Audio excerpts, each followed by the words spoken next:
Bonsoir. Je pensais pas refaire une vidéo aussi rapidement que celle-là, mais bon, les choses se sont accélérées. Donc, on est le 19 janvier, il est minuit 24. Donc, on est au matin du 19 janvier. J'ai fait cette vidéo, cette mise au point, enfin cette vidéo, suite aux nouveaux événements qui se sont produits aujourd'hui. Ah, attendez, le temps que j'essaie de regarder cette caméra. Voilà, ça devrait être bon, c'est bon. Donc, ils se sont déroulés aujourd'hui. J'ai été convoqué, j'étais à Super U. Il était 11 heures, aux alentours d'11 heures du matin. Et j'ai été convoqué donc par... j'ai reçu un coup de téléphone. J'ai été donc convoqué par la gendarmerie pour une affaire me concernant, voilà, sans préciser plus que cela. Et donc quand j'y étais, ils m'ont demandé est-ce que vous connaissez Monsieur Ferronnière, travaillant à la MDPH de Vendée. J'ai dit oui, bien sûr que je connais cet individu, que vous connaissez aussi, vous avez tellement parlé de lui. Voilà, j'ai convoqué parce qu'il a déposé plainte à votre rencontre, puisque vous l'avez menacé de l'agresser, menacé de casser les vitres, etc. Donc, de la MDPH. Est-ce que vous reconnaissez? Bien sûr que je le connais. Hier, je disais qu'il n'aurait jamais les couilles de déposer plainte. Apparemment, il a eu les couilles ou quelqu'un de son entourage. Connaissant l'individu, autant qu'il soit vraiment lui qui l'ait fait. Si quelqu'un de son entourage, donc voilà, déposer plainte, vas-y, dépose plainte. Voilà. Bon. Immédiatement, bien sûr, c'est pas évidemment vous appelez mon avocat. Bon, c'était une audience libre, donc voilà, j'ai témoigné comme prévenu, voilà, comme mise en cause. Ça m'a valu qu'on relève mes empreintes, mon ADN, qu'on fasse des photos, les photos de mes cicatrices, donc de la poitrine, des opérations du cœur que M. Ferronnière renie, de la grande cicatrice que j'ai au mollet, puisque bon, j'ai eu un triple pontage, donc le pontage, on a été prendre la veine là. Donc voilà. Donc il a déposé plainte parce que je l'avais agressé, ce qui m'a puisque j'avais pas le choix. Là, j'ai envoyé un très gros dossier à mon avocat.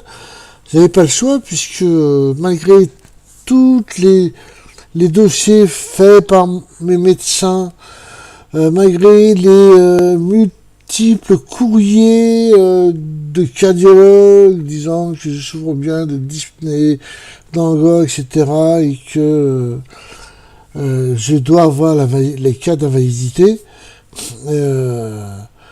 c'est resté lettre morte. Comme je dis hier,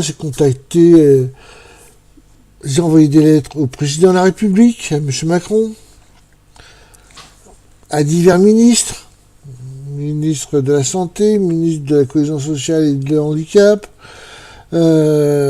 députés, des lettres au procureur de la République, ici le tribunal administratif, le tribunal du contentieux, le tribunal du contentieux de la validité, le tribunal national, la Cour nationale. Rien, c'est toujours pareil. On reconnaît pas mon invalidité, malgré... On parle bien des taux barème, mais selon le taux barème, voilà, vu que j'ai été greffé, ça s'arrête à un taux entre 50 et 75%. J'ai l'impression que la ligne qui parle de la dyspnée, des angors a disparu du taux barème, puisque tout tourne autour de ça. Mes loyers impayés, c'est à cause que je ne reçois pas la validité. J'ai pété les plombs, ce qui m'a conduit à être suivi par un psychiatre. Mon médecin traitant, le docteur Carole, est largement au courant de mes envies de le trucider, puisque après avoir tout fait légalement, il me restait quoi? De l'agresser verbalement, quand je l'ai dit aux gendarmes, qui a noté, c'est un appel au secours. De vouloir l'agresser. Vous croyez que physiquement, je peux agresser quelqu'un? Au moindre effort, je fais une angor, une angine de poitrine, un infarctus, que je vais aller jusqu'à là-bas, faire 1 heure de route pour aller jusqu'à La Roche-sur-Yon, pour aller prendre un marteau, des trucs, puis casser les selles. Mais faut être un peu intelligent. C'est impossible que je puisse le faire. Physiquement, à moins que je veuille provoquer ma mort, c'est carrément impossible. Donc c'était et c'est un appel au secours que j'ai fait. Bon, heureusement, je suis suivi par un psychiatre qui pourrait témoigner, etc. Mais je crois qu'on arrive à la fin de l'histoire, là. Parce que soit ça passe, ou soit ça casse.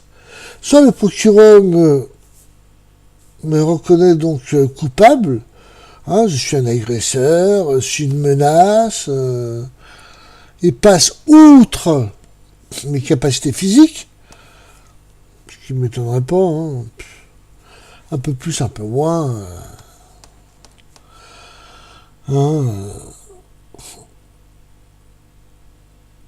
soit,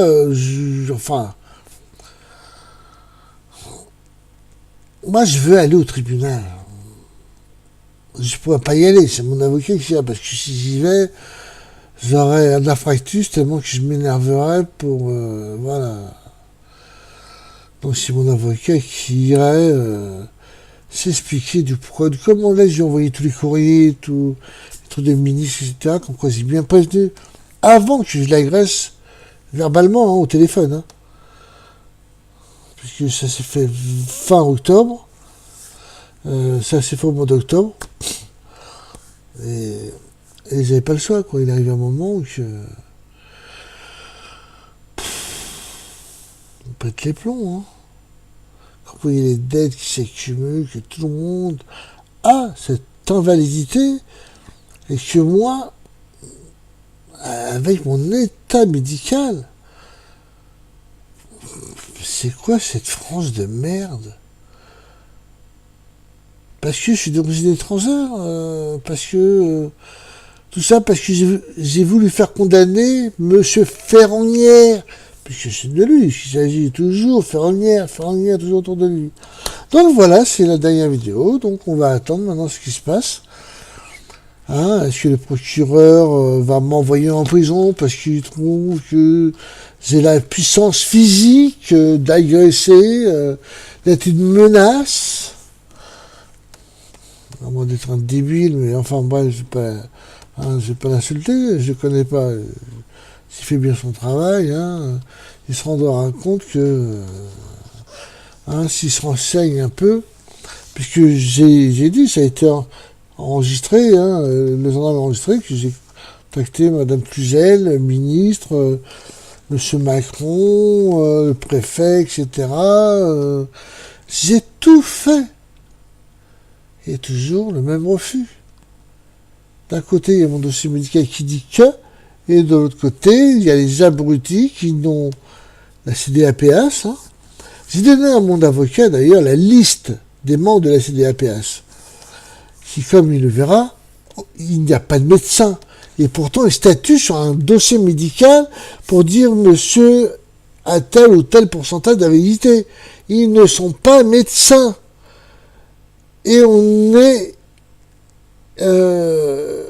pris à la gorge par ce genre d'administration. Bon, J'espère que ça fera jurisprudence. J'essaie de tout faire. Si ça peut fonctionner pour moi, ça doit d'un moment fonctionner pour les autres. La CDPH n'existe pas, n'a pas à se mêler et arrête de faire du bruit. C'est mon chien qui fait du bruit derrière. Il m'a fait un coup, il a disparu pendant 1h30, il a été se balader. Résultat, je lui ai acheté un petit, c'est pour ça qu'il était super, un tracker. Je lui ai acheté un petit tracker, Echo. On va voir si je vais bien monter. Monte. Monte. Monte. Ah. Monte. Monte. Voilà. Alors, je sais pas. Voilà. Hop là, Ico, bouge pas, bouge pas. Ico, viens là. Voilà, j'ai acheté un petit tracker. Comme ça, je peux le suivre avec mon téléphone. Il y a la carte, c'est un GPS. Voilà, c'est un tracker. On peut donner ça aux gamins, etc. Pour savoir où est le vélo, où on a mis la voiture. Donc ça montre bien sur le plan de la ville où est-ce qu'il se trouve. C'est franchement pas mal, c'est sans sas quoi.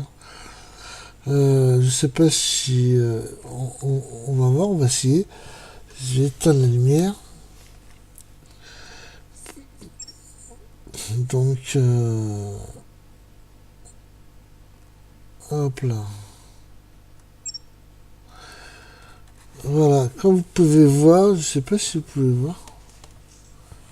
Bien sûr, il y a trop de luminosité. Pourquoi? Bah non, on peut pas voir. Je suis désolé, on peut pas. On peut pas. Non, on peut pas. Bon, dommage. Mais on voit, hein, il y a le plan de la ville, puis on voit, bon, le tracker, et puis moi. Avec, tiens, ah, ouais, ah mince.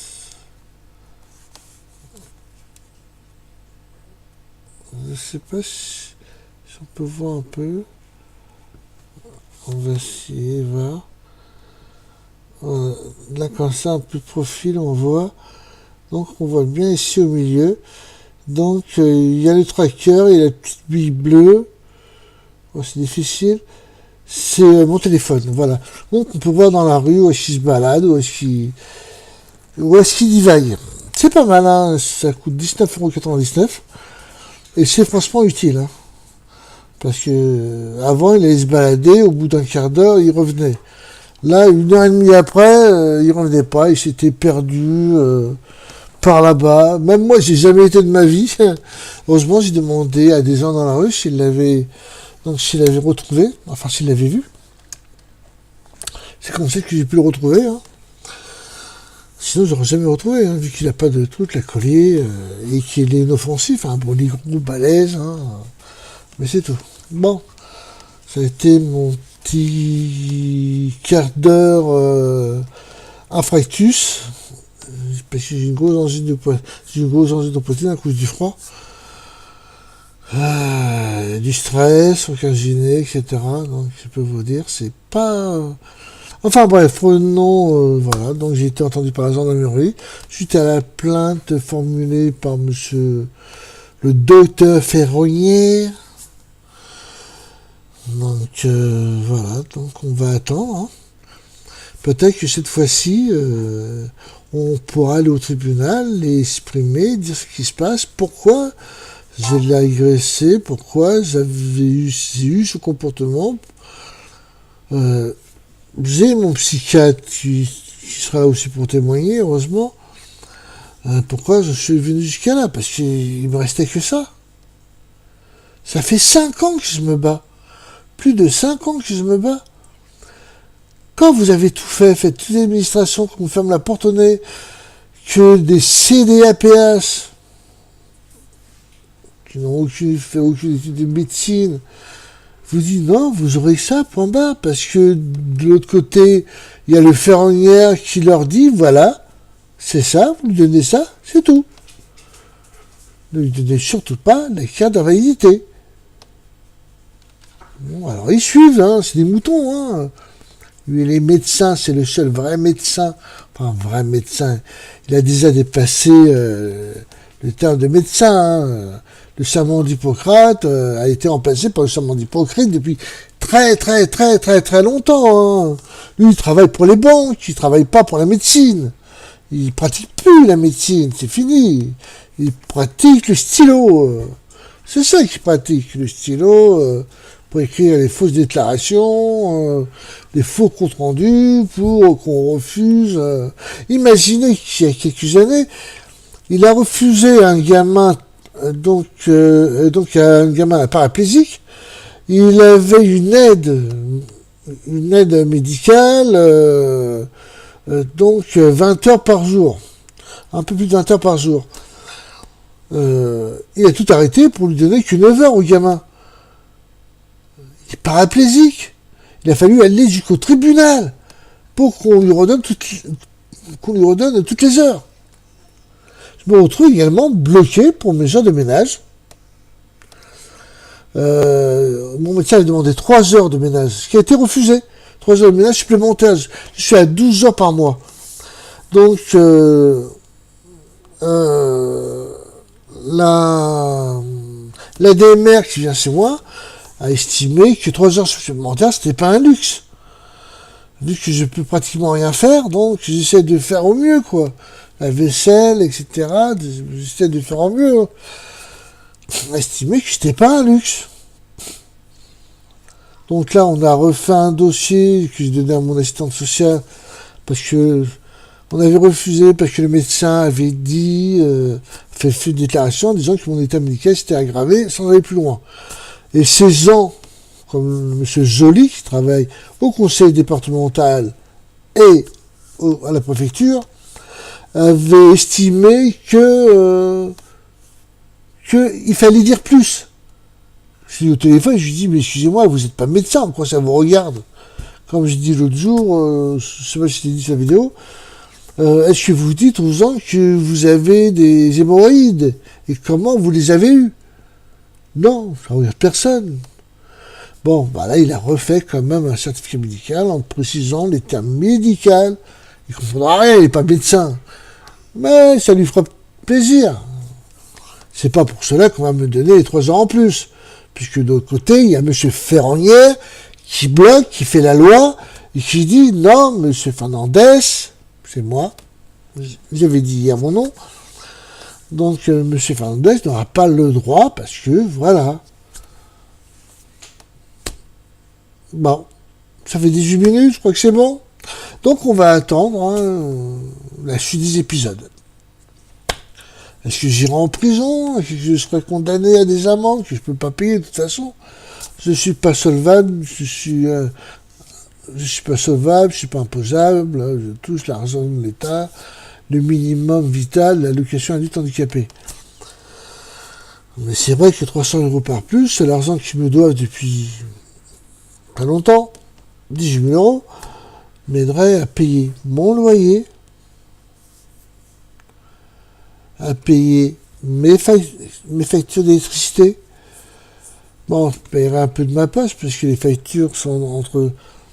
Si on prend 300 €, on enlève 170 €, il me reste que 130 €.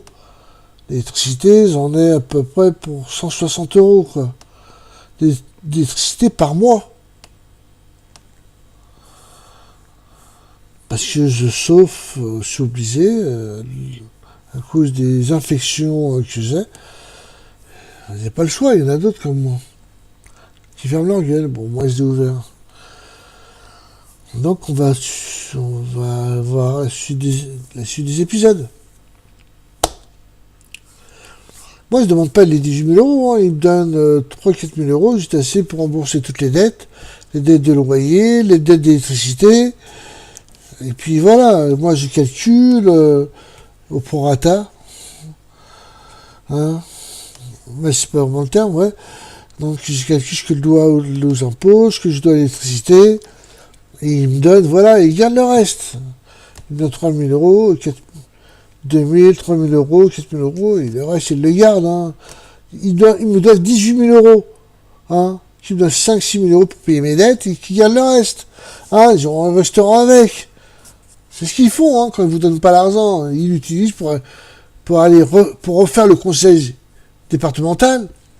Ils le refait 2 fois. Hein, marbré partout. C'était pas bon. On a cassé les marbres. On a refait encore un autre marbre. C'est qui paye. Bon, vendez, on hérisse. Hein, depuis du fou. Et des fous qui n'y vont pas. J'ai jamais été. J'ai jamais été. C'est un peu loin. Ça coûte cher. Les personnes handicapées n'ont pas de réduction.